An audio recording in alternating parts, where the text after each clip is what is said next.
Good morning, good evening, सत श्री अकाल, आदाब, नमस्ते, जय माता दी। और आज ये वीडियो स्पेशली बना रहा हूँ एक चीज़ क्लैरिफाई करने के लिए उन सब स्टूडेंट्स के लिए जो कंफ्यूज्ड हैं कि ये companies amendment ordinance 2018, companies amendment ordinance 2019 ये क्या बला है, और इन दोनों में इन दोनों में क्या चेंजेस आए हैं कंपनीज एक्ट में, क्या ये हमारे एग्ज़ाम के लिए एप्लीकेबल हैं। मैं तो कहूँगा ये कन्फ्यूजन सीएस के स्टूडेंट्स को भी है जो मेरे फेस टू फेस बैचेस में आ रहे हैं कि इसमें क्या एप्लीकेबल है, क्या एप्लीकेबल नहीं है। ये कन्फ्यूजन उन स्टूडेंट्स को भी है जो पास्ट बैचेस में पढ़ कर गए हैं। ये कन्फ्यूजन उन स्टूडेंट्स को भी है जो यूट्यूब पे मेरे साथ जुड़े हैं, और मैं कहूँगा कि इनबॉक्स करते रहते हैं, ईमेल करते रहते हैं और पूछते रहते हैं कि सर ये अमेंडमेंट्स क्या मतलब इनकी रेलिवेंस क्या है, और ये ऑर्डिनेंस एग्जैक्टली किस तरीके से हमें एप्लीकेबल है। तो मुझे लगता है कि थोड़ा सा मैं ऑर्डिनेंस के बारे में ही बात कर लूँ। ये कंपनीज अमेंडमेंट ऑर्डिनेंस 2018 क्या चीज़ है, ये कंपनीज अमेंडमेंट ऑर्डिनेंस 2019 ये क्या चीज़ है, और दोनों की एप्लीकेबिलिटी हम लोगों को किस तरीके से है। तो please everybody go to the website of MCA. हर कोई एमसीए की वेबसाइट पे जाए और वहाँ एमसीए की वेबसाइट पे जाकर देखेगा एक्ट्स एंड रूल्स दिए गए हैं। तो एक्ट्स एंड रूल्स में जाएंगे, टॉप मेन्यू में तो मैं कहूँगा एक्ट्स एंड रूल्स को टच करेंगे तो आप अंदर चले जाएंगे तो कंपनीज एक्ट 2013 के तक पहुँच जाएंगे। सो आई सिंपली से enter that act and rules, और उसके अंदर जैसे ही आपको दिखता है कंपनीज एक्ट तो कंपनीज एक्ट को टच कीजिए और कंपनीज एक्ट में जाएंगे तो अंदर कंपनीज एक्ट 2013 और फिर उसके साथ रूल्स, नोटिफिकेशंस, सर्कुलर्स वगैरह देखने के लिए मिलेंगे। तो please go to the notifications part, and जैसे ही आप नोटिफिकेशंस पार्ट में जाते हैं तो आपको नोटिफिकेशंस पार्ट में ओपन द नोटिफिकेशंस पार्ट। तो नोटिफिकेशंस पार्ट में आपको इस तरीके से लेटेस्ट नोटिफिकेशंस देखने के लिए मिल जाएंगी। And once you get into that तो मैं कहूँगा कि आपको कंपनीज अमेंडमेंट ऑर्डिनेंस 2019 भी देखने के लिए मिलेगा, कंपनीज अमेंडमेंट ऑर्डिनेंस 2018 भी देखने के लिए मिलेगा। You will be finding over there. अब ये जहाँ तक ऑर्डिनेंस की बात है, मैं थोड़ा सा ऑर्डिनेंस को लेकर ही बात करना चाहता हूँ regarding the ordinance when I am talking of कि ऑर्डिनेंस होता क्या है। और ये चीज़ थोड़ी सी हमें मालूम है कि ये जो कंपनीज अमेंडमेंट ऑर्डिनेंस 2018 है, it was promulgated by president of India on 2 November 2018, जो कि अभी वो वेबसाइट पे नज़र भी आ रहा था। And companies amendment ordinance 2019 promulgated by president of India on 12 January 2019। Promulgated का मतलब आप एक तरीके से सिंपल लैंग्वेज में कह सकते हैं declared by President of India, and on the second one on 12th January 2019। लेकिन जब लाया गया था, प्रोमोलगेट किया गया था, तो विद रेट्रोस्पेक्टिव इफेक्ट मतलब बैक डेट से फ्रॉम 2 नवंबर 2018, मतलब जो ऊपर वाले ऑर्डिनेंस की डेट थी कंपनीज अमेंडमेंट ऑर्डिनेंस 2018, उसी तारीख पे इसको भी लेकर आए थे 2 नवंबर 2018। और उसके पीछे रीज़न क्या था, कारण क्या था, वो मैं अभी आपको बताता हूँ।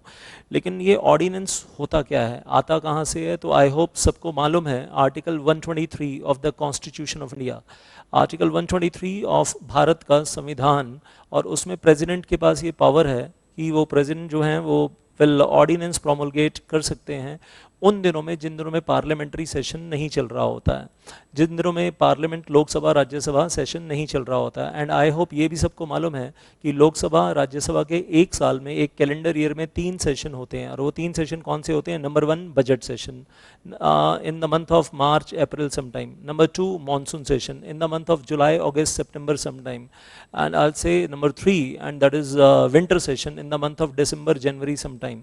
ये सेशन 35 डेज का भी हो सकता है। ये session will may be the session is of 40 days, 45 days, 50 days, depending upon की सेशन में वर्कलोड कितना है, पार्लियामेंट को कितने नए लेजिस्लेशन अप्रूव करने हैं उस पर डिपेंड करता है।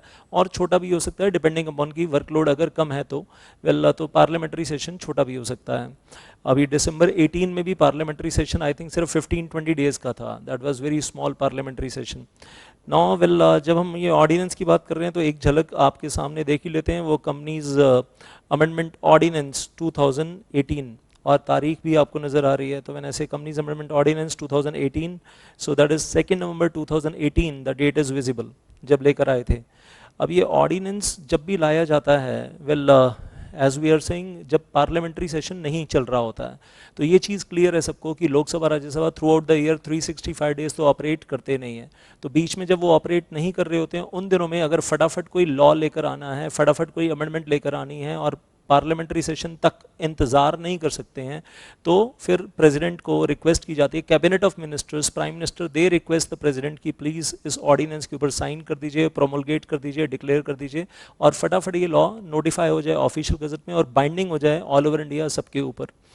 तो प्रेसिडेंट जो है वो उनकी रिक्वेस्ट पे, कैबिनेट ऑफ मिनिस्टर्स की रिक्वेस्ट पे ऑर्डिनेंस पे साइन कर देते हैं, डिक्लेयर कर दिया जाता है और ऑफिशियल गजट में नोटिफाई कर दिया जाता है। फिर ये ऑर्डिनेंस क्या होता है, नेक्स्ट पार्लियामेंट्री सेशन जब भी आएगा तो उसमें प्लेस किया जाता है। फॉर एग्जांपल अगर ऑर्डिनेंस सितंबर में आता है और उस वक्त कोई पार्लियामेंट्री सेशन नहीं चल रहा था, तो जो भी नेक्स्ट पार्लियामेंट्री सेशन दिसंबर में आएगा तो वहाँ पर ऑर्डिनेंस को प्लेस किया जाएगा, और जिस दिन लोकसभा राज्यसभा में जिस दिन प्लेस किया जाएगा वहाँ से 6 वीक्स की काउंटिंग उस तारीख से शुरू होती है, and this ordinance remains valid only for 6 weeks during that parliamentary session चलते हुए 6 हफ्ते के लिए वैलिड रहता है। और उस 6 हफ्ते के अंदर दोनों को, लोकसभा को राज्यसभा को, उस ऑर्डिनेंस को अप्रूव करना होता है, तो वो ऑर्डिनेंस फुल फ्लेजेड एक्ट में, अमेंडमेंट एक्ट में या एक्ट में कन्वर्ट हो जाता है और फिर वो परमानेंट लॉ बन जाता है। लेकिन अगर दोनों के दोनों जो लोकसभा राज्यसभा हैं दोनों अप्रूव कर देते हैं या दोनों में से कोई एक भी डिसअप्रूव कर देता है ड्यूरिंग द 6 वीक्स, तो वो ऑर्डिनेंस लैप्स हो जाता है। या ऐसा भी हो सकता है कि दोनों में से किसी ने भी ना तो अप्रूव किया ना तो डिसअप्रूव किया और दोनों साइलेंट रहे, लोकसभा राज्यसभा, तो भी वो ऑर्डिनेंस लैप्स हो जाता है। ये सारी बातें कहाँ लिखी हैं, article 123 of constitution of India में ये सारी बातें लिखी हुई हैं। All that is mention in the article number 123। So I will से, वेल, एक छोटा सा झलक देख लेते हैं article number 123 and article number 123 of parliament of this constitution of India. Well, जहाँ पर प्रेसिडेंट को स्पेशल पावर मिली है टू प्रोमलगेट द ऑर्डिनेंस, और इसमें बहुत क्लियर कट लिखा है कि ऑर्डिनेंस दिया जाता है if both the houses are not in session, if Lok Sabha Rajya Sabha are not in session. और जब भी वो रीअसेंबल होते हैं तो वेल ये ऑर्डिनेंस जो है वेल ये वैलिड रहता है, वेल फ्रॉम दैट डेट, जब वो जिस दिन रीअसेंबल होते हैं वहाँ से 6 वीक्स के लिए रेलिवेंट रहता है। और 6 वीक्स के बीच में अगर लोकसभा राज्यसभा दोनों अप्रूव कर देते हैं तो ordinance will become permanent law. लेकिन ऑर्डिनेंस सीज हो जाएगा अगर विद इन 6 वीक्स अगर दोनों हाउसेज ने अप्रूव नहीं किया, लोकसभा राज्यसभा ने अप्रूव नहीं किया, किसी एक हाउस ने भी क्लियर कट वेल अगर डिसअप्रूव कर दिया, वेल रेजोल्यूशन पास कर दिया डिसअप्रूव करने के लिए, तो भी लैप्स हो जाएगा। तो आई रिपीट दैट, किसी एक हाउस ने भी डिसअप्रूव कर दिया तो भी ऑर्डिनेंस लैप्स हो जाएगा, और अगर दोनों हाउसेज साइलेंट रहे अप टू 6 वीक्स तो भी ऑर्डिनेंस लैप्स हो जाएगा in that case. Article 123 of constitution of India. अब यहाँ पर क्या प्रॉब्लम आ रही है, वेल जब ये ऑर्डिनेंस आया, that is on, well I will say 2 November 2018, and I am talking about the companies amendment ordinance. Companies amendment ordinance के बारे में बात कर रहा हूँ। वेल तारीख थी 2 नवंबर 2018, तारीख थी 2 नवंबर 2018। उसके बाद ये जो भी अब पहला पार्लियामेंट्री सेशन होना है उसमें प्लेस होना था, तो वेल अब वो प्लेस कब हुआ, प्लेस किया गया, finally we are saying obviously place किया गया, जो पहला दिसंबर में फिर विंटर सेशन आया। अब वो विंटर सेशन आया ऑन 11 दिसंबर 2018, तो ऑर्डिनेंस आया 2 नवंबर 2018 और विंटर सेशन आया दिसंबर 11 दिसंबर 2018। और वहाँ से 11 दिसंबर 2018 से जब लोकसभा राज्यसभा रीअसेंबल हुए वहाँ से वेल 6 वीक्स के लिए वैलिड था, it was valid for 6 weeks. तो parliamentary session was 11 December 2018 to 8 January 2018। तो हमने देखा कि एज पर आर्टिकल 123 जो वैलिडिटी पीरियड बनता है 11 दिसंबर 2018 से लेकर, वेल अगर हम पूरा कैलकुलेशन करते हैं 6 वीक्स का, तो पहले तो मैं कहूँगा 11 दिसंबर 2018 टू 31 दिसंबर 2018, तो 21 डेज, और 21 डेज का मतलब 3 वीक्स, और फिर जनवरी के 3 वीक्स मतलब वही 21 डेज, तो दैट गोज टू 21 जनवरी 2019। अब 6 हफ्ते के लिए वैलिड था, और वेल पार्लियामेंट्री सेशन जो था वो 8 जनवरी तक था, तो 8 जनवरी तक लोकसभा और राज्यसभा दोनों का अप्रूवल चाहिए था। और अगर दोनों का अप्रूवल नहीं मिलता, अगर दोनों में से एक का अप्रूवल मिलता, एक साइलेंट रह जाता या दोनों साइलेंट रह जाते तो लैप्स हो जाएगा, या 8 जनवरी से पहले किसी ने अगर नेगेटिव रेजोल्यूशन पास कर दिया तो जल्दी लैप्स हो जाएगा। अब हुआ क्या, नेगेटिव रेजोल्यूशन तो किसी ने पास नहीं किया। 4 जनवरी 2019 को लोकसभा ने अप्रूव कर दिया, और राज्यसभा में मामला पेंडिंग पेंडिंग पेंडिंग रहा अप टू 8 जनवरी। राज्यसभा ने अप्रूव नहीं किया। राज्यसभा ने देखा जाए तो राज्यसभा ने ना तो अप्रूव किया ना डिसअप्रूव किया, लेकिन राज्यसभा ने अब राज्यसभा की तरफ से साइलेंस रहा। और 8 जनवरी के बाद अब क्योंकि सेशन ही खत्म हो गया तो राज्यसभा अप्रूवल तो पॉसिबल नहीं है, तो क्लियर हो गया कि ये ऑर्डिनेंस लैप्स हो जाएगा on 21 January. It will lapse on 21 January. Now will winter session खत्म, विंटर सेशन खत्म, टेंशन शुरू। क्या टेंशन शुरू कि 8 जनवरी खत्म हो गई, 9 जनवरी आ गई और ये तो ऑर्डिनेंस लैप्स हो जाएगा 21 जनवरी को, क्योंकि राज्यसभा अप्रूवल तो मिला नहीं, सिर्फ लोकसभा का अप्रूवल मिला। और क्योंकि अब इस टेंशन में थे तो फिर क्या किया, एक फटाफट एक ऑर्डिनेंस और लेकर आए। क्या ऑर्डिनेंस लेकर आए? प्रेसिडेंट ऑफ इंडिया को रिक्वेस्ट किया कि एक कंपनीज अमेंडमेंट ऑर्डिनेंस 2019 और ले आइए। और किस तारीख पर लेकर आए? 12 जनवरी 2019 पर एक ऑर्डिनेंस और लेकर आए। और प्रेसिडेंट ऑफ इंडिया को क्या कहा, क्या रिक्वेस्ट की? Well I say the request was कि सर ये जो ऑर्डिनेंस लाना, इसमें सारे के सारे content cut copy paste 100% same as companies amendment ordinance 2018। और ये इफेक्टिव भी अभी 12 जनवरी 2019 से नहीं होगा, इफेक्टिव भी रेट्रोस्पेक्टिवली होगा, back dated with retrospective effect from 8 same date, I will say that is 2 November 2018 से ही ये रेट्रोस्पेक्टिवली इंप्लीमेंट किया जाए, जो कि कंपनीज अमेंडमेंट ऑर्डिनेंस 2018 की डेट थी। तो प्रेसिडेंट ऑफ इंडिया मान गए और फाइनली ये जो न्यू ऑर्डिनेंस लेकर आए, इसके कंटेंट जो है they are absolutely 100% same as companies amendment ordinance 2018। Contents पूरे के पूरे सेम हैं और लेकिन इफेक्टिव बनाया गया बैक डेटेड। तो वो यहाँ पर दिखाई भी दे रहा है आपको अब ये ऑर्डिनेंस की लैंग्वेज में कि हाउस ऑफ पीपल, लोकसभा ने अप्रूव कर दिया था कंपनीज अमेंडमेंट ऑर्डिनेंस 2018। और किस दिन अप्रूव कर दिया था? लोकसभा ने तो अप्रूव कर दिया था ऑन 4 जनवरी 2019, लेकिन ये पेंडिंग रह गया। कहाँ पेंडिंग रह गया? राज्यसभा में, काउंसिल ऑफ स्टेट्स में। तो हाउस ऑफ पीपल मतलब लोकसभा में अप्रूव हो गया, लेकिन काउंसिल ऑफ स्टेट्स मतलब राज्यसभा में पेंडिंग का पेंडिंग रह गया। और क्योंकि पेंडिंग रह गया तो फिर मुसीबत ये हो गई कि अब तो 21 जनवरी 2019 को जब 6 वीक्स पूरे होंगे तो लैप्स हो जाएगा। तो आई होप वो डेट्स विजिबल हैं आप लोगों को सबको, the dates are visible to everybody. और 12 जनवरी को फाइनली जब ये ऑर्डिनेंस लेकर आए तो इस ऑर्डिनेंस में बड़ा क्लियर कट लिखा है, that is mention over there. क्या लिखा है? ऊपर भी लिखा है, companies amendment ordinance 2018 will cease to operate on 21 day of January 2019। 21 जनवरी 2019 को ऑर्डिनेंस पहले वाला जो है वो लैप्स होने वाला है, 6 वीक्स पूरे हो जाएंगे कंपनीज अमेंडमेंट ऑर्डिनेंस 2018। और नीचे एक चीज़ और लिखी है कि ये जो दूसरा ऑर्डिनेंस लेकर आ रहे हैं, ऑर्डिनेंस 2019 लेकर आ रहे हैं, it shall be deemed to come into force on 2nd day of November 2018। तो 2nd डे ऑफ नवंबर 2018 मतलब रेट्रोस्पेक्टिवली। और I repeat one last time कि कंपनीज अमेंडमेंट ऑर्डिनेंस 2019 प्रोमोलगेट किस दिन हुआ, ऑफिशियल गजट में किस दिन प्रिंट हुआ? 12 जनवरी 2019। लेकिन रेट्रोस्पेक्टिवली 2 नवंबर 2018 से क्यों लेकर आ रहे हैं? क्योंकि कंपनीज अमेंडमेंट ऑर्डिनेंस 2018 की तारीख भी वही थी, तो दोनों तारीखों को सेम करना था। Well as I am saying from the very beginning in this video. और अब ये जो ऑर्डिनेंस है, चाहे वो कंपनीज अमेंडमेंट ऑर्डिनेंस 2018 हो चाहे ऑर्डिनेंस 2019 हो, दोनों के contents copy paste same to same. और मेन तो इन्होंने क्या किया इस ऑर्डिनेंस के अंदर, क्या अमेंडमेंट लेकर आए हैं कि बहुत सारे सेक्शन में जहां फाइन लिखा था वहां पेनल्टी कर दी। और जब फाइन लिखा था तो आई होप सबको मालूम है कि पूरे कंपनीज एक्ट में सारे के सारे सेक्शंस में 470 सेक्शन में जब फाइन लिखा होता है तो फाइन इंपोज करने की पावर होती है स्पेशल कोर्ट के पास, which is establish in section 435। और पेनल्टी इंपोज करने की पावर होती है एडजुडिकेटिंग ऑफिसर के पास, और यू कैन से आरओसी के पास। तो जहाँ पेनल्टी लिखा है तो it is imposed by ROC. और इंडिया में 24 आरओसी हैं, 24 आरओसीज। तो बहुत सारे सेक्शंस में फाइन की जगह पेनल्टी कर दिया गया। और अब मामला वो कोर्ट में नहीं जाएगा और उसकी जगह आरओसी के पास जाएगा। तो instead of going to the court, अब कोर्ट में अपीयर नहीं होना पड़ेगा, आरओसी के पास, आरओसी पेनल्टी इंपोज कर देगा। तो उसको हम बोलते हैं एक शब्द में D criminalisation. D criminalisation of many section. सारे सेक्शंस में ऐसा नहीं किया, कुछ सेक्शंस में पहले भी फाइन था, अभी भी फाइन है, लेकिन कुछ सेक्शंस में हाँ फाइन की जगह पेनल्टी कर दिया गया है।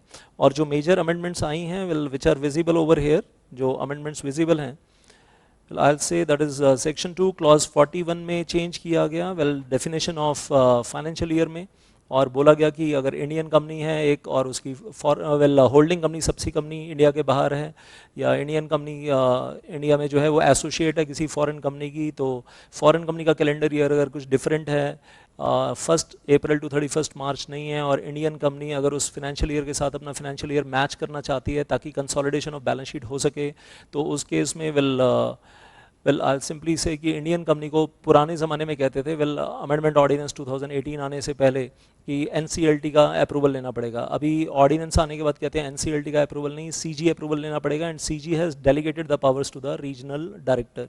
तो इंडियन कंपनी को अपना फाइनेंशियल ईयर अगर हारमनी में लेकर आना है अपनी foreign holding company foreign subsi company के साथ, तो Indian company shall file the application to CG, and CG means RD, file the application to RD regional director, obtain the approval of regional director.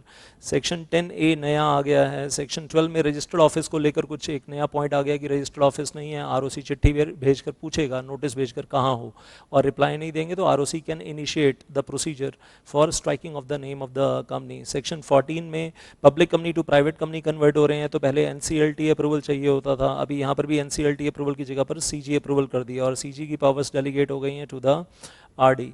Issue of shares at discount section 53 में और section 64 में यहाँ पर भी fines की जगह penalties कर दिया गया है, और कुछ अमाउंट्स वगैरह में वेरिएशन ले आए हैं। Late filing of form CHG 1 में चेंजेस कर दिए गए हैं, कॉन्सेप्चुअल चेंजेस भी कर दिए गए हैं, कुछ टाइम लिमिट्स में चेंजेस कर दिए गए हैं कुछ, और आई से टाइम लिमिट्स आर मॉडिफाइड, और कुछ rectification of register of charges को लेकर भी कुछ चेंजेस कर दिए गए हैं, लेट फाइलिंग और कॉन्डोनेशन ऑफ डिले को लेकर भी कुछ चेंजेस कर दिए गए हैं। सेक्शन 90 में बेनिफिशियल इंटरेस्ट में पेनल्टीज चेंज कर दी गई हैं। सेक्शन 92 में late filing of form MGD 7 में फाइन की जगह पेनल्टी और कुछ मॉडिफिकेशन कर दिया गया है। सेक्शन 102 एक्सप्लेनेटरी स्टेटमेंट में भी फाइन की जगह पेनल्टी, और ये सब कुछ जनरल मीटिंग के चैप्टर में 105, 117, 121 में पेनल्टीज ले आए हैं instead of fine the penalties are there. Section 137, 140 in the chapter of auditors, books of accounts and auditors के चैप्टर में जब हम बात कर रहे होते हैं तो वहाँ पर भी फाइन की जगह पेनल्टी देखने के लिए मिलता है। बोर्ड ऑफ डायरेक्टर्स के चैप्टर में बहुत सारे सेक्शंस में 157, 159, 165, 191, 197 सबसेक्शन 15 एंड 203 में फाइन था, पेनल्टी हो गया है। सेक्शन 164 में डिस्क्वालिफिकेशन ऑफ डायरेक्टर्स में एक माइनर अमेंडमेंट आ गई है, सिर्फ छोटी सी अमेंडमेंट की जिसके पास डिन नंबर नहीं है वो डिस्क्वालिफाइड है, can not be appointed as director. वो तो खैर पहले भी था, इसमें कहूँगा कि एक छोटा सा चेंज क्या आ गया है, जिसके पास ऑलरेडी 20 कंपनीज की डायरेक्टरशिप है वो 21st कंपनी में अपॉइंट नहीं हो सकता। तो ये तो मैं कहूँगा 165 में पहले भी दिखता था, a person can be director of maximum 20 companies. अब वो जो एड ऑन इधर कर दिया गया है कि जो पर्सन पहले से 20 कंपनीज का डायरेक्टर है, अब वो 21st कंपनी में डायरेक्टर अपॉइंट नहीं हो सकता है, डिस्क्वालिफाइड है।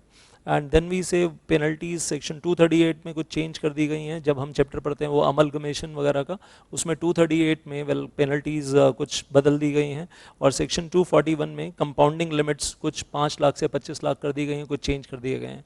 तो ये एक ग्लिम्स दिखा रहा हूँ आपको, बाकी ये अमेंडमेंट हम धीरे धीरे आगे करते रहेंगे। ये सारी अमेंडमेंट्स कहाँ से आ रही हैं? कंपनीज अमेंडमेंट ऑर्डिनेंस 2019 कहना चाहिए, विद इफेक्ट फ्रॉम 2 नवंबर 2018, और क्योंकि विद इफेक्ट फ्रॉम 2 नवंबर 2018 है तो आगे आने वाले एग्जाम्स के लिए एप्लीकेबल है, बिल्कुल एप्लीकेबल है। इसके अलावा कुछ अमेंडमेंट्स हो गई हैं रूल्स में, तो मैं कहूँगा क्योंकि रूल्स में अमेंडमेंट्स हो गई हैं तो और वो 31 दिसंबर 2018 से पहले हो रही हैं। अमेंडमेंट्स जुलाई, अगस्त, सितंबर, अक्टूबर, नवंबर 2018 में हुई थी, तो वो भी obviously they will be applicable for your coming exams, वो भी एप्लीकेबल हो जाएंगी। 1 जनवरी के बाद वाली अमेंडमेंट्स पे ध्यान ना दें, हालांकि मैं कहूँगा एक बहुत बड़ा धमाका हुआ है अभी फरवरी 25 फेब 2019 को बहुत बड़ा धमाका हुआ है कॉर्पोरेट सेक्टर के लिए। एक ई फॉर्म एक्टिव आ गया है, और वो एक्टिव फॉर्म जो है वो अपने आप में न्यूक्लियर बॉम्ब ब्लास्ट है फॉर द कॉर्पोरेट सेक्टर। और एक्टिव फॉर्म 25 अप्रैल 2019 तक फाइल होना है, नहीं तो उसके बाद हो सकता है कंपनी का नाम स्ट्राइक ऑफ कर दिया जाए। तो एक बड़ा मेजर अमेंडमेंट आया है, लेकिन एग्ज़ाम वाइज बोलूँ तो आई डोंट नो कि मतलब आने वाले एग्ज़ाम्स के लिए एप्लीकेबल होगा नहीं होगा। नई चीज़ है तो एप्लीकेबल तो नहीं होना चाहिए उस तरीके से देखा जाए, लेकिन इतना इम्पॉर्टेंट है कि मुझे लगता है कि मैं आपको बता दूँ। अब सोच रहा हूँ बताऊँ या ना बताऊँ फॉर्म एक्टिव की डिटेल्स के बारे में। और अगर आप जानना चाहें तो डाल दीजिएगा कमेंट बॉक्स में, yes I want to know about the form active, और no I don't want to know about the form active. अगर नहीं जानना चाहते कोई बात नहीं, you can later on catch up yourself on the website of MCA। And I will say one thing over here, well rules में obviously जो amendments हैं उनके बारे में भी बात करेंगे, और बहुत सारी बातें हैं, वेल सर्कुलर्स में भी कुछ चीज़ें हैं उनके बारे में भी बातें करेंगे। तो वेल आई विल सिंपली से in the end, towards the end of this, that subscribe our channel, and all the best. Share the video with all your friends for their benefit. Press the bell icon so that you are getting the notifications of all the amendments one by one for your benefit. And will keep shining, keep sparkling, and keep moving, and keep improving. Well, Jai Mata Di.